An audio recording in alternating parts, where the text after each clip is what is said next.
Irmãos, muito boa noite. A paz do Mestre Jesus para cada um de vocês. É muito bom poder ver a igreja cheia. E lembrando que nós temos assembleia após o culto, então nós seremos um pouco mais breve hoje. Eu gostaria que nós estivéssemos orando. Curva a tua cabeça, feche teus olhos. Vamos falar com o Senhor. Pai amado, obrigado por pertencermos ao Senhor, por estarmos na Tua presença santíssima. Temos muito trabalho a fazer ainda nessa noite, não só em prestar culto ao Senhor, em louvar ao Senhor, em meditar na Tua palavra, mas também tratarmos de assuntos que edificam a Tua igreja, que santifica a Sua igreja. E nos ajude, ó Deus, com essa responsabilidade, nós como membros, irmãos do Senhor. Obrigado por podermos cooperar dessa forma na sua igreja missionária. E é no nome de Jesus que clamamos, que louvamos, que dependemos do Senhor. Amém? Amém. Abra a tua Bíblia no Evangelho de Mateus, capítulo 24. Mateus capítulo 24.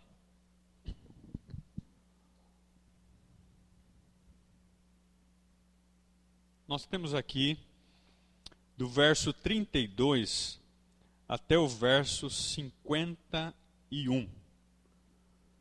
Nós temos, na verdade, duas parábolas. A parábola da figueira, que é uma exortação à vigilância, e também a parábola do bom servo e do mau servo. Eu creio que nós temos tempo suficiente para tratar todos esses versículos. E eu quero aproveitar o nosso culto nessa noite, tratando desse assunto, nos preparando também para a Assembleia. Nós falaremos então sobre 6 evidências do fim do mundo. Com toda essa situação em que o mundo passa, as pessoas ainda estão brincando com a vinda do Senhor.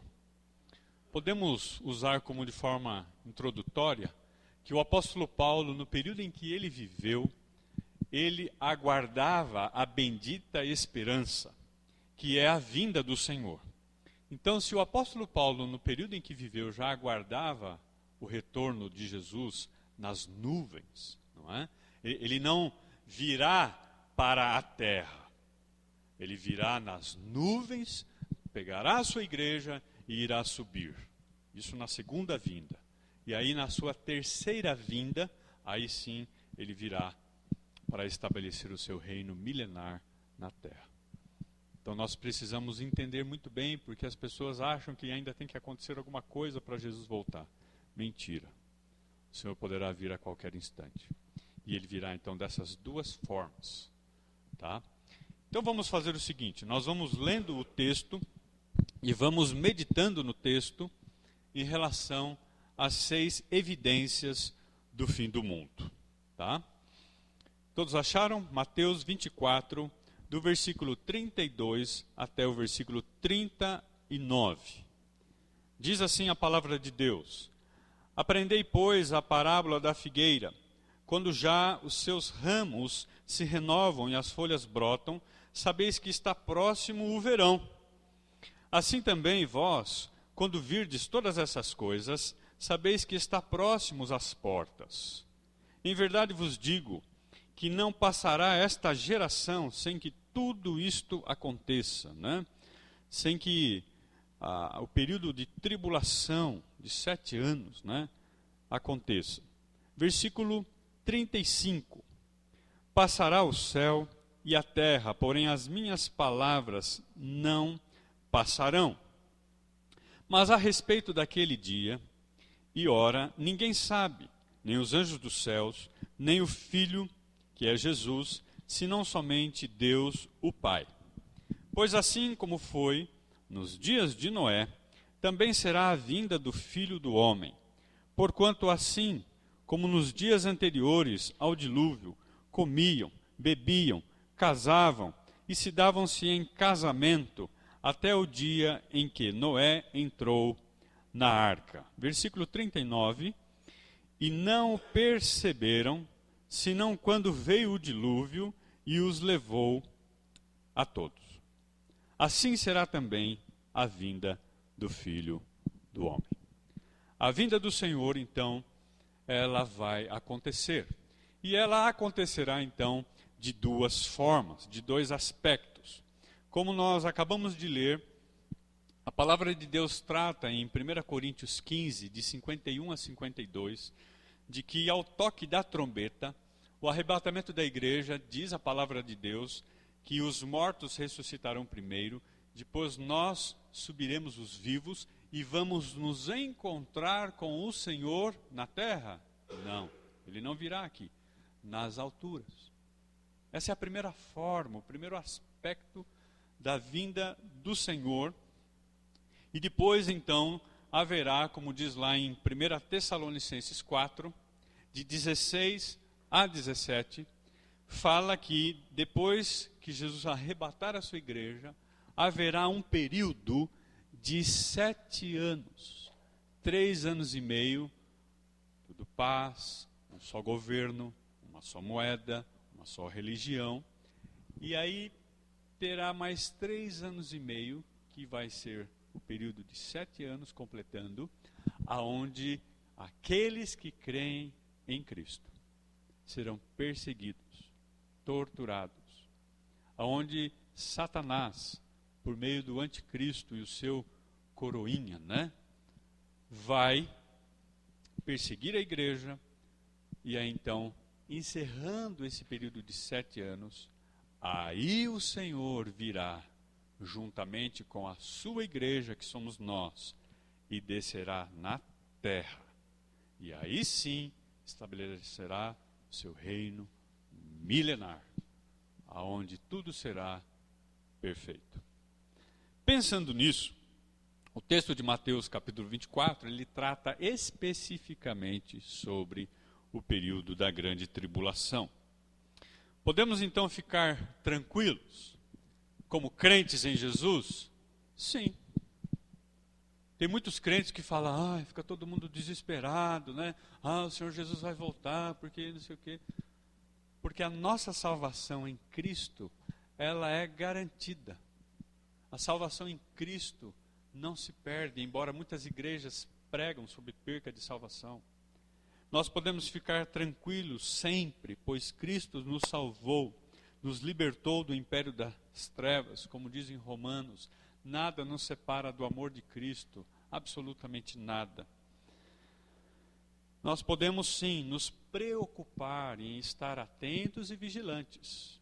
Isso é extremamente importante, para que o Senhor nos encontre, não de uma forma vergonhosa, mas com uma vida de santidade, de edificação. E lembrando que esse arrebatamento, ele pode ser e será iminente. Qualquer hora. Sem nenhum sinal. Sem nenhum aviso. Por isso nós não podemos negligenciar a sua vinda. E nem envergonhar a sua chegada. Por isso os textos em que nós acabamos de ler falam que no final então, no período em que o Senhor virá, o pecado iria se multiplicar.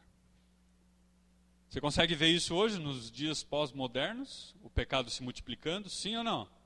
Sim. A palavra de Deus fala que a produção de pecados, o mal imperando, será gritante. E nós percebemos isso. A palavra de Deus fala que a natureza geme, a humanidade geme, e o Espírito Santo de Deus também geme. Pensando nisso, o texto fala que as pessoas estão casando e se dando em casamento. No mês passado nós tivemos casamento na nossa igreja, pessoas que querem se tornar membros, se acertando, se ajustando. Nada errado em relação a isso. Mas o texto também fala que será como nos dias de Noé. as pessoas construindo, edificando, trabalhando, negociando. Eu fico imaginando Noé construindo a arca, as pessoas caçoando dele. Depois ele entrou dentro da arca com toda aquela bicha, aqueles animais, né? Os animais ali, tudo ali dentro, durante 7 dias. O pessoal, ô Noé, tá quente aí dentro? Como é que está o cheiro agradável aí? Irmãos, nós como cristãos esperamos a vinda do Senhor e a situação é a mesma. Os homens de hoje fazem zombaria do Senhor, da obra do Senhor. As pessoas não percebem que o fim está próximo, de que o Senhor virá como um ladrão na noite. Primeira vez ele veio com o dilúvio, e a palavra de Deus fala agora que ele virá não mais com o dilúvio, mas será como fogo. Não há nada errado de comer e beber, de casar, se dar em casamento. Mas o que a palavra de Deus nos ensina em 2 Tessalonicenses 1, de 7 a 9, de que nós devemos ser achados como Noé, porque Noé andava com Deus. A palavra de Deus fala que Noé achou graça diante do Senhor. É como se Deus olhasse para a terra e Noé colocasse colírios nos olhos de Deus. Diante de toda aquela irritação, aquela maldade, onde Deus olhava, mas Noé trouxe alívio. Então, irmãos, o que essa exortação vai direcionando o nosso coração é que a primeira evidência do fim do mundo é que o Senhor virá como nos dias de Noé. E o texto clássico que nós temos de Mateus 24, que trata exatamente sobre isso. O alerta é sermos distintos, sermos diferentes, sermos como Noé. Amém? E quando nós falamos de sermos como Noé, a palavra de Deus fala que Noé ele era um homem inteiro, íntegro, reto, temente a Deus, completo. A tradução aqui é aquela pessoa que você não precisa tirar nada, acrescentar nada. De que é aquela pessoa que não precisa de uma reforma, de uma manutenção, e sim uma fidelidade, uma ética moral. O texto de 1 Tessalonicenses, capítulo 5, verso 1, vai alertando sobre essa situação. Como Mateus 24, 40, que diz: então 2 estarão no campo e um será tomado o outro. Nós temos aqui, como nos dias de Noé. A segunda evidência do final do mundo é que será impossível prever a vinda do Senhor.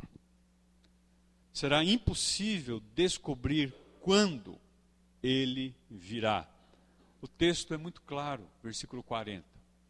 É não acender e apagar a luz. É você fazer um prato para se alimentar e não saber se você vai conseguir terminar ele. É de você ir tomar um banho e não sabe se vai conseguir terminar o banho. É você entrar num serviço e no primeiro dia talvez não dará tempo. Isso tudo também vai nos levando a uma aplicação de que o Senhor quer usar a surpresa de vir quando todos menos esperam. Por isso, a segunda evidência é esta. Por quê? Porque nós vivemos em dias, o ser humano é assim, ele quer ver para crer. Enquanto não acontecer, ele não deposita a sua fé. E nós que cremos, como a palavra de Deus diz, bem-aventurado aqueles que um dia crerão sem ver. E o Senhor então virá de uma forma impossível de prever, como no ladrão da noite, como o texto também trata no verso 43. Mas considerai isto: se o pai de família soubesse a que hora viria o ladrão, vigiaria e não deixaria que fosse arrombada a sua casa. O elemento surpresa aqui é muito forte e mostra então a segunda evidência do final do mundo. A primeira então é que o Senhor virá como nos dias de Noé, e por isso temos que ser como Noé. A segunda evidência então é impossível prever, por isso nós mostramos em quem temos crido. Como Paulo disse, estou bem certo que é poderoso para guardar o meu tesouro até o dia final. A terceira evidência está substanciado aí no verso 41. E o verso 41 diz assim: duas pessoas estarão trabalhando no moinho, uma será tomada e deixada a outra. Esse versículo mostra que a igreja será arrebatada e que nós então não vamos conhecer o anticristo. Graças a Deus por isso. A terceira evidência é que o filho da maldição, como diz a palavra de Deus em 2 Tessalonicenses 2, de 1 a 3 e verso 4, ele não se manifestou ainda porque a igreja do Senhor ainda está aqui. Mas a partir do momento em que a igreja for arrebatada pelo Senhor, ele vai se manifestar. Então essa é a terceira evidência de que o Senhor virá. Por isso, irmãos, isso nos traz uma alegria, isso nos traz um refrigério, isso nos traz alegria dessa grande salvação, de que eu não preciso conhecer o anticristo. O Senhor nos livrou de não precisar ver para crer nesse sentido. Mas ai daqueles que estiverem vivendo sobre esse regime demoníaco. Já imaginou o Senhor pesando a sua mão sobre aqueles que ficarem, que estão brincando no carnaval da vida, e ainda mais Satanás imperando e reinando como príncipe desse mundo? Então a terceira evidência bíblica é que a igreja será arrebatada e nós então não conheceremos o anticristo. Muito bem, o versículo 42, aonde fala estar pronto. Portanto, vigiai, porque não sabeis em que dia vem o vosso Senhor. Como nós já falamos na nossa introdução, nós não cremos em perca de salvação, mas nós devemos estar sim atentos, vigilantes, prontos, porque essa é a quarta evidência do fim do mundo, aonde nós observamos, preste muita atenção, crentes maduros, convictos, lutando e fugindo e odiando o pecado. Mas nós também, nos dias pós-modernos, encontramos crentes dando sopa para o azar, brincando com o pecado, se associando com o pecado, se lambuzando, dizendo, eu posso pedir perdão depois. E nós temos aqui a quarta evidência, vigiai. Verso 42, sabeis em que o dia vem do vosso Senhor. A santificação aqui é de o Senhor vir buscar a sua noiva de forma honrosa. Não sermos contaminados pelo pecado, pelo mundo, não sermos enganados por Satanás e seus demônios, tomarmos cuidado com as nossas palavras. Como diz a palavra de Deus, nos exorta, né? Não saia da vossa boca nenhuma palavra torpe, torta, e única e exclusivamente a que transmite graça aos que ouvem. Hoje as pessoas brincando, falando na gíria, palavrões, e se dizem cristãos. Essa pureza de vigiar nas suas palavras, nos seus tratos, nos seus pensamentos, tanto no pensar como no praticar o bem, de ser santo e verdadeiro nas suas responsabilidades, nas nossas promessas, de estarmos prontos para não sermos envergonhados, como diz 1 Tessalonicenses 5, de 1 a 8. Que o Senhor nos ajude a edificar o irmão, santificar o irmão, cuidar e ajudar, para que essa igreja aguarde o noivo às portas de uma forma digna, distinta. Por isso que então o verso 44, ele faz uma boa advertência. Por isso ficai também vós apercebidos, porque a hora em que não cuidais, o Filho do Homem virá. Mais uma vez, não está falando sobre perda de salvação, mas fala sobre a quinta evidência do final do mundo, onde essa igreja, pronta na sua pureza, ela também guarda esse encontro. Como que você aguarda um encontro? Se você vai num banquete, se você vai num restaurante, se você vai encontrar-se com alguém, se você vai num casamento, se você vai numa festa, num aniversário, se você tem um compromisso, você procura vestir uma boa roupa, procura colocar um perfume, você procura se ataviar, se alinhar. E da mesma forma, o texto faz esse paralelo de que devo me vestir corretamente, de uma forma espiritual. Por isso a palavra de Deus fala que nós devemos então, como a noiva aguarda o noivo, com fé, esperança e amor. Com a fé do Senhor Jesus, com amor para com os irmãos e com a esperança da sua vinda. Nós encontramos igrejas frias, onde não estão exercendo o amor. Se você posta no Facebook, ou se você posta no WhatsApp, olha, teremos churrasco, todo mundo, oh, beleza, pastor, tal. Você posta assembleia, ninguém fala nada.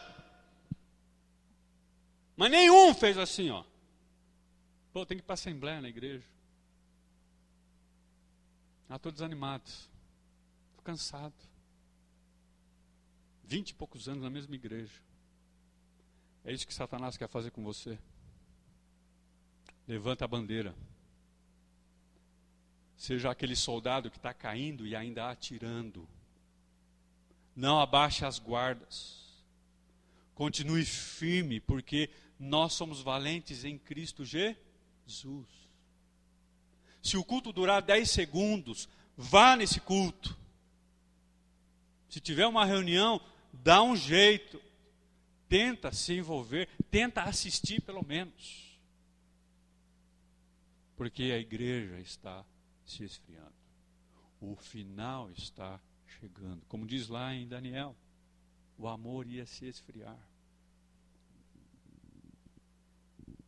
E essa noiva pronta, aguardando esse encontro do noivo com essa fé no Senhor.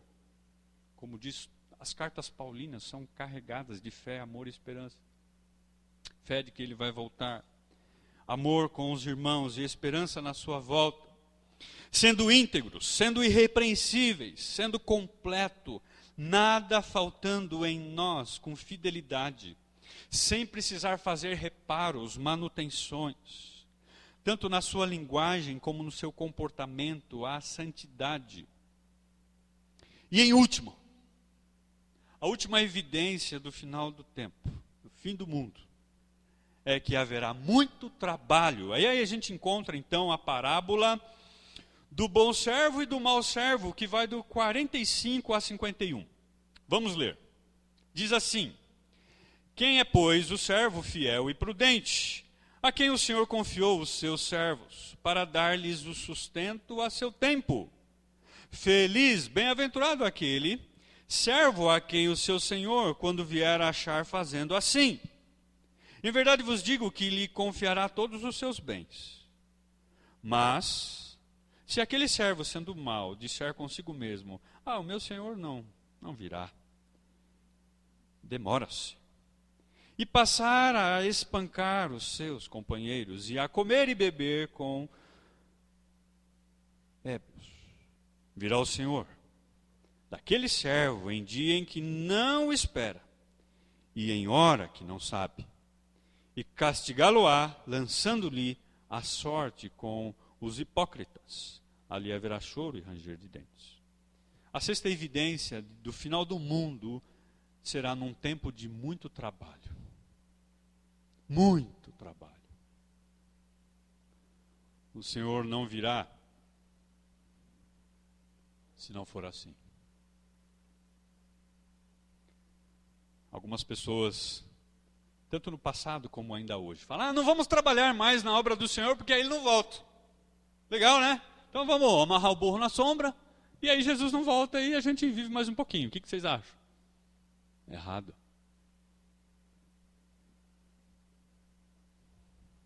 Essa semana mesmo eu fui visitar uma das obras que, graças a Deus, tenho acompanhado, dentro da Palavra da Vida, e era exatamente 4h30.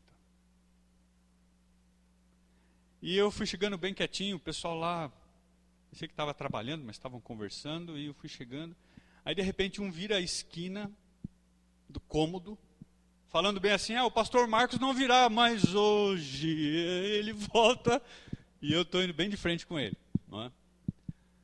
O Senhor virá, sim, quando todos menos esperam. Quem não trabalha, dá trabalho. A palavra de Deus fala que aquele que também não trabalha, não come. Hoje não querem mais irem à igreja, trabalhar, para que o Senhor demore a sua volta. Porque o sexto sinal evidente da sua vinda é que será um tempo de muito trabalho. O Senhor, quando voltar, quer ver todos trabalhando. Assim como o pastor Marcos chegou na obra e queria ver todos trabalhando. E não dizendo: olha, ele não vai vir. Não é? Acho que vai demorar. Vamos guardar, vamos lavar a ferramenta, né, Sidão? Sabe como é que é o esquema, né? Né, neguinho? É bem assim mesmo. Né, Tiago? Na escola é assim também? O pessoal fica enrolando, vê a hora de tocar o sino. Sempre é assim. E com o Senhor não pode ser assim. O Senhor, quando voltar, não só quer ver todos trabalhando, mas também cuidando do seu irmão. Então nós temos duas tarefas aqui: cuidar dos negócios de Deus, cuidar da obra de Deus, cuidar da igreja de Deus. Temos uma assembleia logo mais que é de Deus. E assim deve ser.